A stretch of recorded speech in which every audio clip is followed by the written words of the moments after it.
and thank you for being here. I know this is a time where school starts, our universities are about to get full swing in session, and we welcome you this morning. We're so glad that if you're visiting with us, you chose to be with us this morning, and we want to extend to you a warm welcome and hope that you will come back. And if you're looking for a church home, be a part of this family. I'm going to ask a question, and your response to that question is going to date you a little bit. How many of you have ever seen the movie Jeremiah Johnson? Barry, I'm looking at you. Surely you've seen this movie, right? By the way, that's Barry Williams. He shaved his Duck Dynasty beard. I don't know if you knew who he was.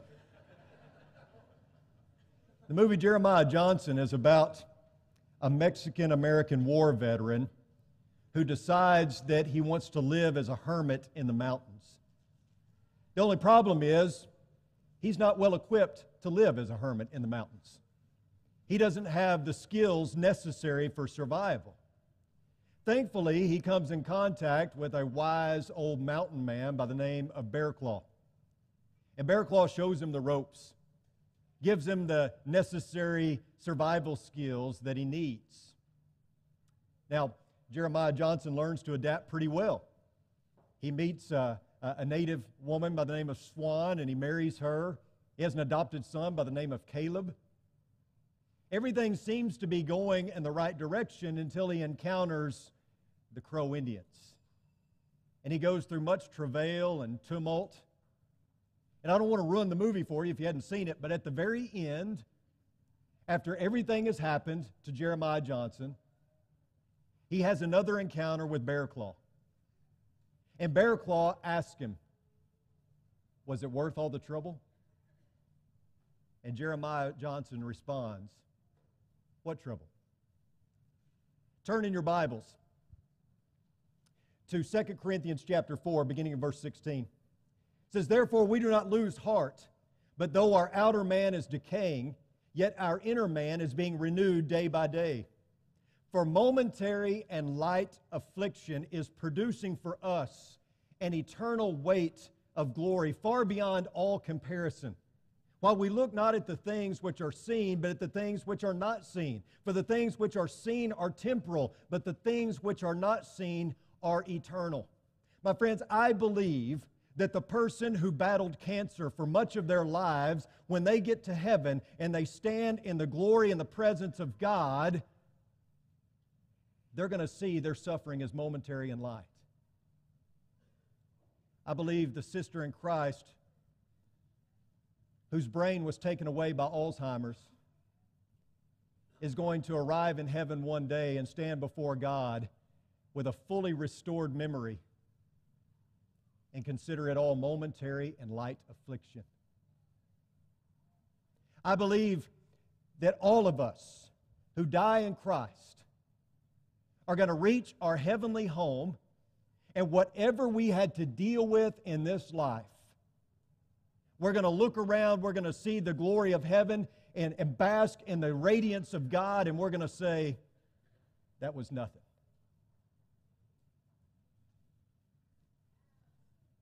I believe Jimmy Jividen's going to get to heaven, and he's going to look around, and God's going to say, "Was it worth all the trouble?" And he's going to say, "What trouble?" I believe when Nelda Robertson enters into heaven, after dealing with 3 bouts of cancer, God's going to say, "Take a look around. Was it worth all the trouble?" And she's going to say, "What trouble?" Or Bob Childress, or Carlos Appleton, or Bob Connell, or Danny French, or all these folks that we have lost recently, when they arrive in heaven, I believe they're going to look around and God's going to say, "Was it worth all the trouble?" And they're going to say, "What trouble?" This is momentary in its light. Consider also what Paul wrote. "For I consider that the sufferings of this present time are not worthy to be compared to the glory that is to be revealed to us." No matter what it is that we have to go through, no matter what it is that we endure in this life, it's not even worthy to be compared to the glory that is to be revealed to us. Not even worthy. It's apples to oranges. It's not even on the same plane. It's the difference between shooting a bullet and throwing one. Not even worthy to be compared. And I realize some of you probably struggle to buy into that. I'm looking at some of your faces, and perhaps you're thinking, okay, Chris, yeah, why don't you enlighten us on suffering? What do you know about suffering, like you've ever really suffered? So go ahead and quote James 1, 2 through 4. Consider it all joy, brethren, when you endure various trials. Go ahead and educate us on how sufferings draw us closer to God. Tell us all about Romans 8:28, that God works all things together for good to those who believe in Him.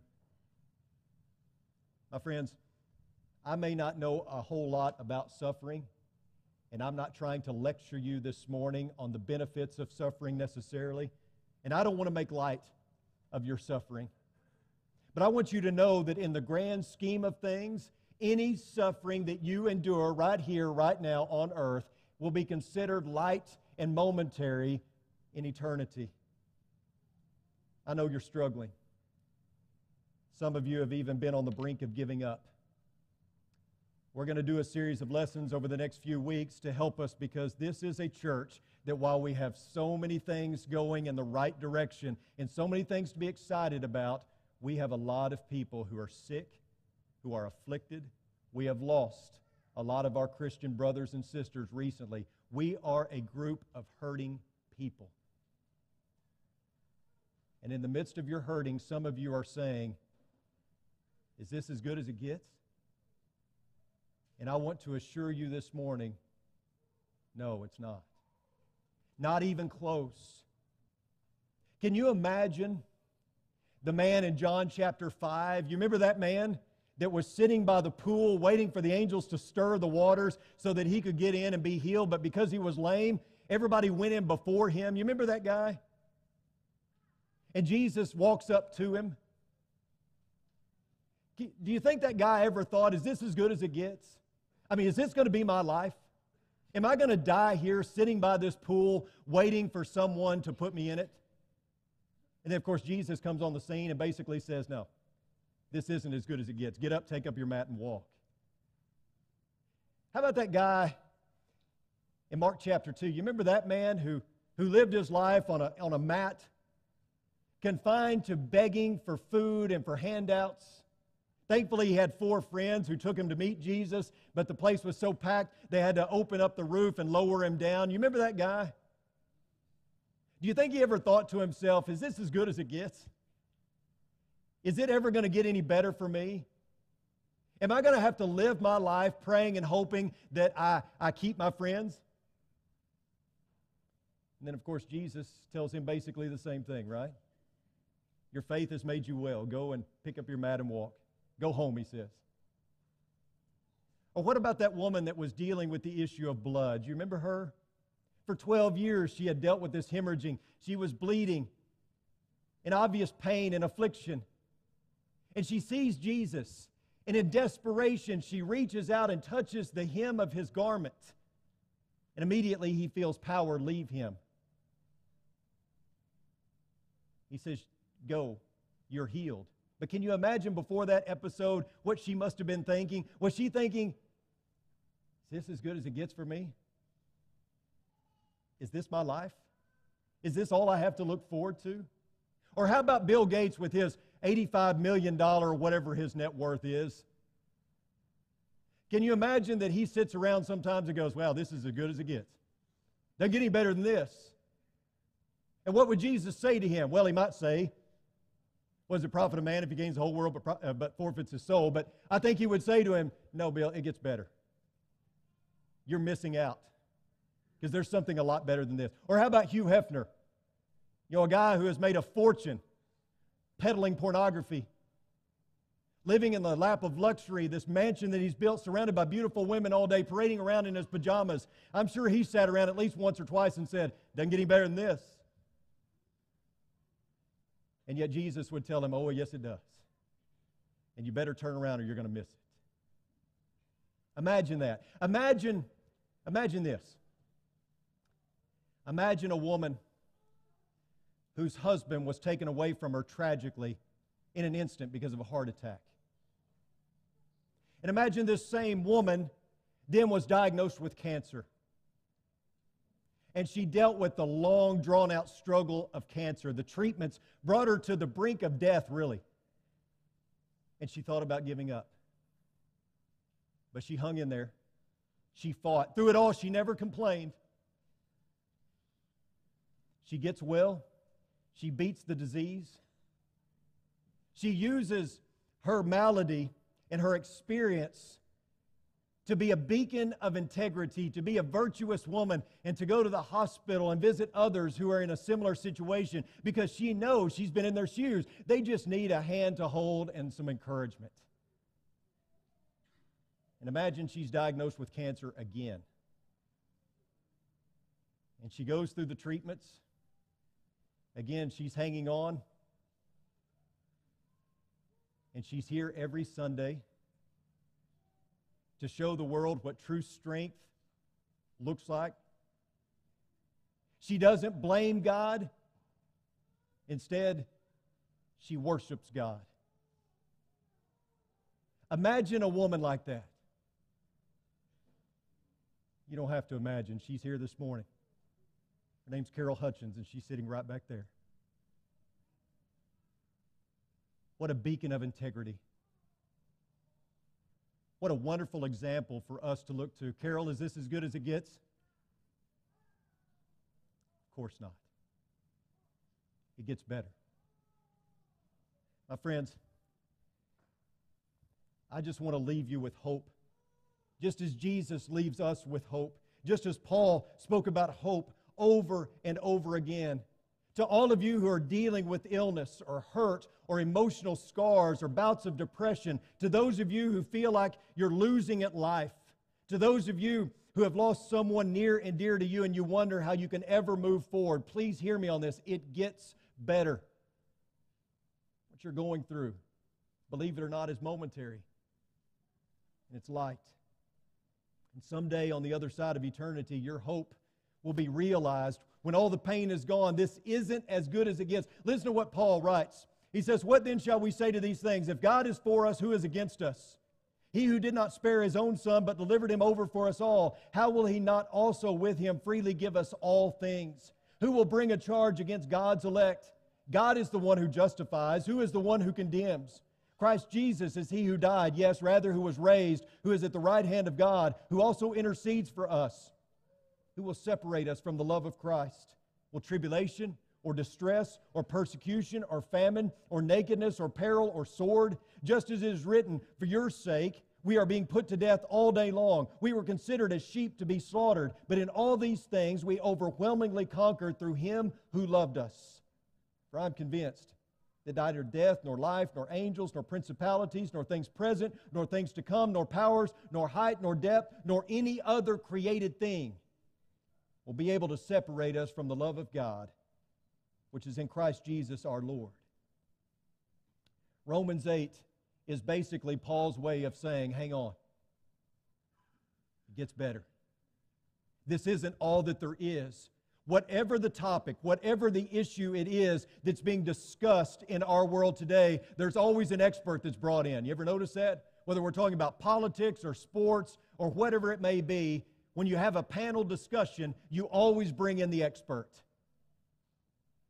Any panel discussion on suffering would have to include Paul because he was an expert. You see, it's one thing to have some book knowledge about a topic. It's another thing to have some real-world experience. And Paul certainly had real-world experience. Here's a guy that was an expert on the topic. Consider these words. And not only this, but we also exult in our tribulations, knowing that tribulation brings about perseverance, and perseverance, proven character, and proven character, hope. And hope does not disappoint, because the love of God has been poured out within our hearts through the Holy Spirit who was given to us.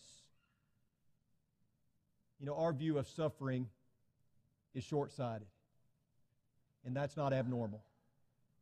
That's perfectly normal. We all tend to live in the moment, don't we?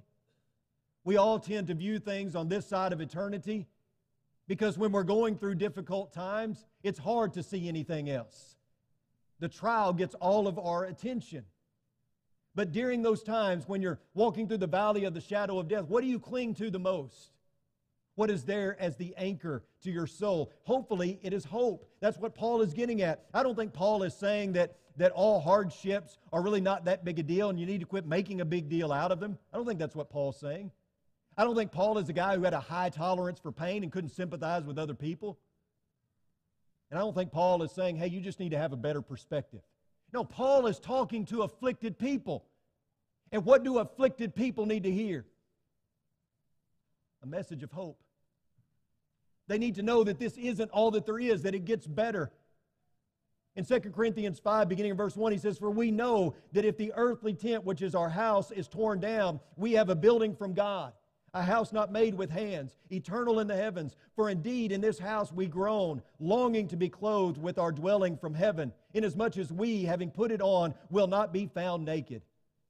For indeed, while we are in this tent, we groan, being burdened, because we do not want to be unclothed, but to be clothed, so that what is mortal will be swallowed up by life. Now, He who prepared for us this very purpose is God, who gave to us the Spirit as a pledge. Therefore, being always of good courage, and knowing that while we are at home in the body, we are absent from the Lord, for we walk by faith, not by sight. We are of good courage, I say. We prefer rather to be absent from the body and to be at home with the Lord. Therefore, we also have as our ambition, whether at home or absent, to be pleasing to Him." It gets better. Paul was a tent maker who lived in a tent, but the tent he was living in wasn't his house, it was his body. And tents were never meant to be permanent. They're temporary dwelling places. They're not where you set up residence. Living in a tent can be quite inconvenient. There's not many amenities. There's not a whole lot of shelter, a little bit. It's difficult living in a tent day to day, but it gets better because we have a mansion over the hilltop. One day we will trade in our tent for a heavenly home and the Heavenly Father. And Paul is doing his best to encourage afflicted people by reminding them that this isn't all that there is. He says, while we look at not things which are seen, but at the things which are not seen. For the things which are seen are temporal, but the things which are not seen are eternal. It's easy to focus on your difficulties. It's easy to focus on the trial. As people who tend to live in the moment, it's really easy to focus on the despair. It's easy to become pessimistic. And it's easy to allow our pain and our suffering and our hardship to garner all of our attention. I think Paul is trying to tell us that we need to look past the pain and look to the promise. That it gets better. When life is at its lowest, remember that you're going home. You may live in an earthly tent right now, but you have a place reserved for you in heaven someday. Do your best to shift the focus from the things that are seen to the things that are not seen, right? Even though Paul's body was being destroyed, his spirit was being renewed day by day. You think about the condition of Paul as he's writing these words. If he were a car, he would have high mileage and a lot of dents and dings. Probably wasn't much to look at. He wasn't a handsome, good-looking fellow like Scott Shockey. You know, he was a worn-out man. He dealt with a lot of difficulty in life, beaten more times than he could count, starving, thirsty, shipwrecked, stoned, and yet writing from a prison cell. In essence, he says, it gets better. This isn't all that there is. There is hope on the horizon. You think about the different defeats in your life. Those of you sitting here this morning, think about the different defeats in your life. What are they? Many of you sitting here this morning have dealt with serious defeat in your life. Maybe it's the loss of a spouse. Maybe it's divorce. Maybe it's addiction. Maybe it's a difficult diagnosis. Think about all of those different defeats. And I think that many of you who are sitting here this morning who have dealt with those things, who have gotten through and now on the other side of them, I believe that you would say, I don't know how I would have done it without God on my side. I believe that many of you would say, I don't know where I'd be today if it wasn't for God and His people. If it wasn't for the church, I don't know how I would have made it.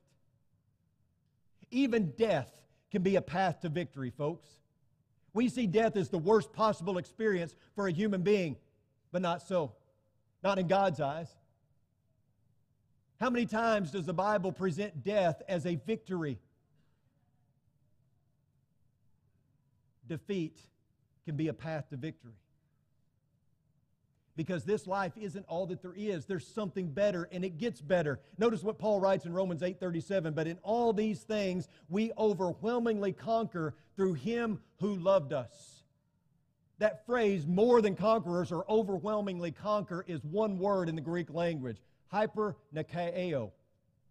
And it means to gain a surmounting victory.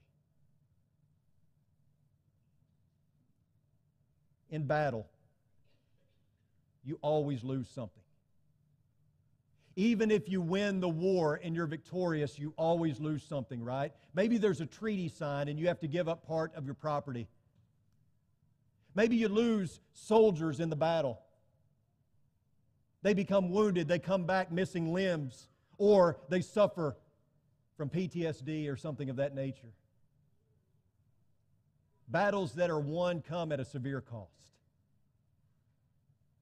What do you lose as a conquering saint?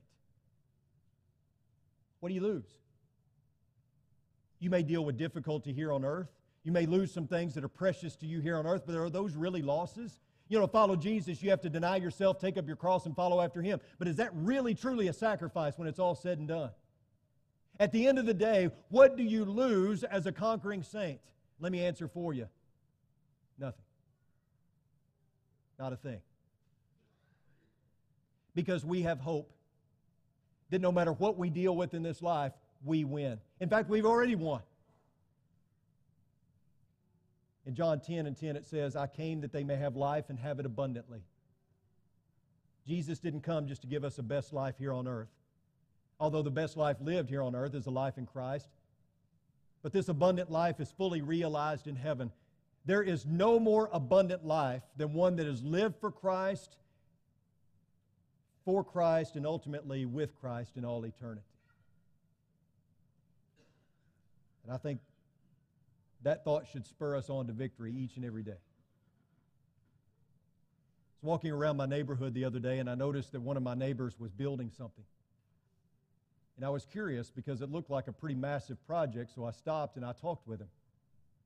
He had dug a foundation 150 feet deep. He had poured in 3 tons of concrete, 37 pieces of rebar.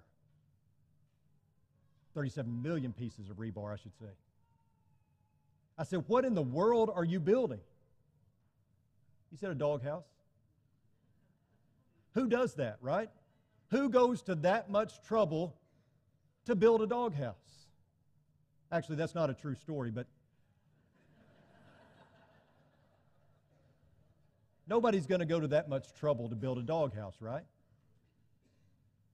Let me ask you, do you think that God sent His Son, His only begotten Son, to this earth? Do you think He went through what He went through just to give you a doghouse? Do you think that all the difficulty and the trials and the tribulations that we go through in this life is all for a doghouse? You think that's what God has been preparing for us? I don't think that at all, do you? I know better. We all know better. It's just easy to focus on the difficulties at the time and the trials and the tribulations, but we have to look for something better. We have to see beyond the here and now. We will never fully grasp suffering. We will never wrap our finite minds around all the intricacies of suffering. We'll never have all the answers. Someday when we meet God face to face, it may make sense. I don't think we'll care. But either way, when we stand before God and know that we are with Him for all eternity, I have no doubt that we will look on whatever suffering we faced in this life and say, well, that was light. That was momentary. And I think as we bask in the radiance of God's glory, and He looks at us and He says, was it worth all the trouble? we're going to say, what trouble? What are you dealing with right now? We want to help you through it. If you need the prayers of this church family, there's a lot of people on the coast dealing with defeat. Remember them in your prayers. A lot of people in our world dealing with defeat, and there are people right here in our congregation who are dealing with defeat. I want to encourage you that it's light and momentary, but you need help through it, and let us help you. And maybe you're dealing with the defeat of sin, and maybe you're ready to give your life to Christ, put Him on in baptism. Maybe you're ready to start studying the Bible with someone. Or maybe you've done all that and you've allowed defeat to take you away from God and you're ready to be restored. Don't live a defeated life. Never, ever ask yourself the question, is this as good as it gets? And then respond with, yep, that's it, because it's not. It gets better. Come now as we stand and as we sing.